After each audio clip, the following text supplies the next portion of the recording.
Sebetulnya peraturan itu diadakan ya tadi untuk menjaga jangan sampai dampak lingkungan itu tidak tercover dalam solusi-solusi dari kalau kita buat ini konsekuensinya apa, kan selalu ada apa, boleh reklamasi kalau ini.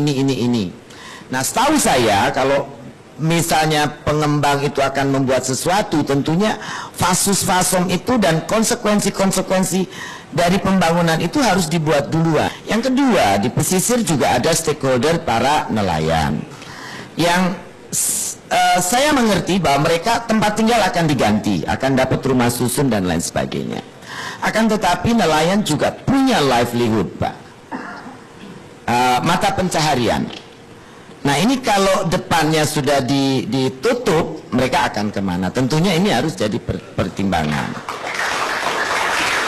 Saya mengerti ambisi pemerintah Jakarta untuk membangun sebuah properti area yang baik, yang seperti Dubai, yang seperti reklamasi di mana-mana sebetulnya boleh, Pak. Akan tetapi semua parameter lingkungan tidak boleh ditinggal. Itulah kenapa ada AMDAL proses, ada stakeholder dan lain sebagainya. Kita boleh pangkas, tetapi ada beberapa yang tidak boleh. Kita boleh buat deregulasi, tapi tidak boleh semua kita tabrak. Karena kalau itu terjadi, disaster itu pasti akan terjadi. Jadi ya saya pikir kita coba dingin kepala, Pak. Reklamasi ini apa surat-surat belum selesai, ayo selesaikan.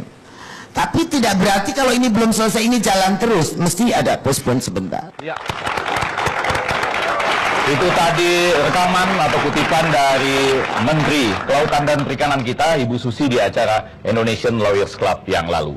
Itu menarik loh, Bang Kodari ya. Jadi kalau nelayan dipindahkan misalnya ke rumah susun itu memang bagus, bisa. Cuma yang jadi pertanyaan adalah mereka itu mancing ikannya di mana? Di rumah susun. Enggak, dulu biasanya paling di rumah susun tuh misalnya beli bakso kan, pakai tali beli bakso terus ditarik lagi ke atas. Saya belum pernah tahu ada orang mancing di rumah susun. Ini luar biasa. Tapi memang Bu Susi kan ditampilkan di acara LC karena terjadi perdebatan juga. Ya. Soal reklamasi ini wewenangnya apakah di pemerintah pusat atau di pemerintah daerah ya, dan ya terjadi pandangan yang berbeda lah ya. Nah, sekarang kita ingin Pak Sio ya menjelaskan kepada mahasiswa dari Universitas Indonesia ya, mengapa reklamasi itu ya kira-kira perlu dilakukan. Silakan Pak Sol. Silakan maju. Ini teman-teman dari Fakultas Teknik. Teknik. Ya. Tadi kan sudah jelas berbagai sisi positif reklamasi. Kemudian mari kita lihat tetangga terdekat kita yaitu Singapura. Ya. Mereka sejak dari dulu sampai sekarang terus menambah daratan mereka melalui reklamasi. Itu artinya memang reklamasi itu positif sepanjang dikelola dengan benar. Saya pikir yang dimaksud Ibu Susi tadi kan dikelola dengan benar. Nah teman-teman dari Fakultas Teknik kan memang tidak boleh ditabrak. AMDAL, lalu rasio pengurukan reklamasi dengan penambahan laut yang dibilang Ibu Susi ini jangan ditabrak.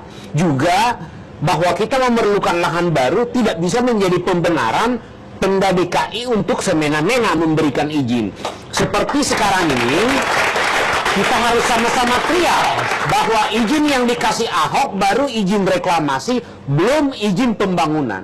Sedangkan di Pulau D ternyata sudah diadakan pembangunan ruko-ruko. Ini Ahok kok diem. Ini kita sama-sama mempertanyakan hal. Kalau ada yang mau bertanya, Bang Sio, silakan.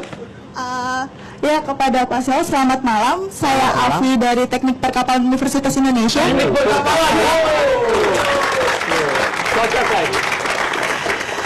Ya, dari tadi yang sudah kita sama-sama bicarakan terkait reklamasi ini, bagaimana dan siapa sih sebenarnya yang diuntungkan? Apakah itu dari pihak pengembang atau jikapun itu berdampak positif bagi warga? Sedangkan Bapak sendiri sebagai pendukung Ahok sudah dilihat tadi hampir 57,3% warga menyatakan itu merugikan untuk mereka. Bagaimana tanggapan Bapak dan bagaimana warga ini yang memiliki suara rakyat ini untuk ditanggapi dari Bapak sendiri sebagai pendukung Ahok, dan apa yang bisa diberikan informasinya jika itu memang menguntungkan. Sedangkan tanggapan dari warga sendiri dan suara rakyat itu menyatakan 57,3% itu merugikan. Nah, kalau siapa ini yang diuntungkan, pada akhirnya patokan kita adalah ya harus rakyat yang untung, jangan pengusaha.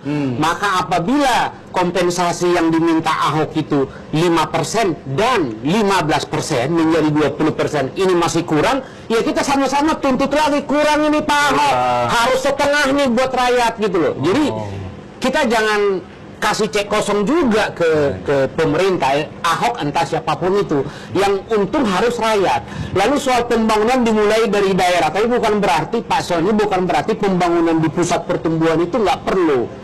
Nah, yang kita parahkan selama ini kan hampir 65% pembangunan itu di Pulau Jawa di Indonesia ini, sehingga jalur Pantura itu melayani perekonomian Indonesia hampir 70%. Ini kacau ini, di daerah nggak ada. Tetapi bukan berarti di Jakarta jangan berhenti pembangunan, nggak Pak? Pak, saya mau menyambung ya. Ini Afi ya, siapa yang bisa menyampaikan ke Pak Ahok? Tadi Bapak Siol dengan sangat bagus meyakinkan di pulau yang sudah ada bangunannya itu tidak boleh kan, karena baru diberikan izin. Ini salah. Ya itu salah. Pak, tapi itu bangunan-bangunan yang tidak berizin itu bisa dirobohkan seperti yang di luar Batang sekarang nggak Pak? Kira-kira? Seharusnya Akan terjadi begitu nggak Pak? Nah, ini kita lihat ketegasan Ahok, Pak. Kita lihat kan di sini juga berani dirobohkan. Saya bukan pendukung membabi buta. Kalau dia salah ya salah. Nah, kenapa di daerah Tebet Ahok menyegel sebuah ruko yang tidak bayar pajak, tidak jelas izinnya, sedangkan di Pulau D tidak ada izin, kok diam saja. Untung saya nggak pesan di Pulau D. Baik, terima kasih. Ya. Jadi memang Pak Sihol ini ya kira-kira setuju dengan reklamasi asal kontribusinya ditambahkan Pak ya, ditingkatkan ya Pak ya. Iya. Nah, kita pengen lihat nih Pak, ada hasil survei ya. Hasil survei yang dilakukan kepada warga DKI Jakarta ya, yang bertanya siapakah pihak yang paling diuntungkan dalam proyek reklamasi Pantai Utara Jakarta? Iya. Jawabannya Bang? Yang pertama saudara-saudara sekalian, pastilah jawabannya tidak lain dan tidak bukan adalah pengembang. Pengembang. Ya. Dan kemudian karena ini pengembang, maka keuntungannya bisa berkembang kemana-mana. Iya. Termasuk ke 14% selanjutnya ke orang kaya. Orang kaya. Ya. Iya. Tetapi juga warga Jakarta 7,5% dan Pemda 7,3%. Saya kira survei ini menarik ya, karena tadi Pak Sihol kan berasumsi reklamasi boleh jalan, tetapi kontribusi kepada Pemda itu ditingkatkan dan itu bisa dipakai untuk membangun fasilitas rakyat. Tapi kalau kita lihat angka ini, angka survei ini, ternyata yang mengatakan Pemda diuntungkan cuma 7,3%. Pak, Bapak kok nggak protes? Saya mau protes. Apa ini dari sebuah tulisan yang diuntungkan, kok nggak ada tulisannya nelayan, Pak? Iya, Nah, saya menjelaskan bahwa pantai loh Pak. Pantai Pak. Kita jelaskan dulu bahwa survei ini pertanyaannya ini pertanyaan terbuka. Jadi ini asli jawaban dari masyarakat. Oke. Jadi kalau melihat jawaban masyarakat, memang responden tidak melihat bahwa nelayan akan diuntungkan. Itu dia. Ya. Sekarang Pak, giliran Bapak untuk meyakinkan teman-teman dari Para Madinah. Ya, kalau menurut saya kan hasil survei ini menjawab apa yang menjadi pertanyaan dasar saya sejak awal. Pertama, pertanyaan saya, apakah DKI Jakarta ini butuh reklamasi? Kalau butuh, untuk siapa? Ternyata jawabannya kan untuk pengembang, untuk orang-orang kaya, pemilik modal dan orang kaya. Sementara siapa yang menikmati atau mengalami kerugian itu? Seluruh warga Jakarta ketika terjadi disaster ekologis sebagaimana yang dikatakan oleh Ibu Susi. Jadi posisi saya persis sama dengan Ibu Susi. Memang Ibu Susi tidak terlalu gamblang mengendaki. Kalau menurut saya justru reklamasi ini harus dimoratorium, harus dihentikan. Karena dampak ekologisnya adalah akan menimbulkan disaster untuk Jakarta. Tanya, Pak. Apakah yang kena disaster mereka semua yang pengembang itu sudah lari. Tapi boleh tanya Pak. Mereka lari bahkan sampai ke Panama sana karena mereka ada. Semua ini. Menanyakan begini, ini kan ada dasar peraturannya. Oke, Perpres, betul. ya Pak ya. Betul. Nanti kalau tidak dilaksanakan, nanti Pak Ahok melanggar hukum Gini, dong, Pak. Perpres hanya mengatakan bahwa boleh dilakukan reklamasi. Ya. Tetapi bahwa apakah itu langsung harus direklamasi? Tentu tidak. Harus ada AMDAL terlebih dahulu. Ya. Seluruh wilayah Republik Indonesia boleh dibangun. Ya. Tetapi asalkan AMDAL-nya membolehkan. Ya. Ketika AMDAL-nya tidak dibolehkan, stop itu rencana kegiatan. Sama juga dengan reklamasi. Perpresnya memberi ruang, boleh. Tapi harus melalui prosedur AMDAL. AMDAL-nya ditolak, ya stop dong. Kenapa dilanjutkan? Karena kepentingan pengembang, Pak. Oke. Kepentingan orang-orang kaya kan bukan untuk kita warga Jakarta. Saya tadi jadi ingat Pak, tapi bahwa Pak Ege sudah memesan tempat. Jadi kalau menurut survei ini beliau masuk kategori nomor 2, yaitu orang kaya. Orang kaya. Jangan lupa. Tapi hanya berapa meter tadi? Saya memesan 2 meter persegi. 2 meter tepatnya. persegi. Iya. Itu angsurannya kalau nggak salah 80 bulan, Pak. Oh, 80. Iya. Sampai nanti Bukan 80 tahun kan? 80 bulan, Pak. Sekarang ini akan diteruskan kalau DPRD-nya sudah ganti katanya. Sudah ganti, ya. Ya, dari Pak Sony tadi menarik juga ya, menutup bahwa kalau ada apa-apa, ini pihak-pihak yang paling diuntungkan ini katanya bisa lari. Iya. Ya. Oh, dan larinya jauh sekali, Jauh Pak. sekali. Itu lebih jauh dari maraton itu ya. Ya. Sampai ke Panama. Luar biasa kan? Luar biasa.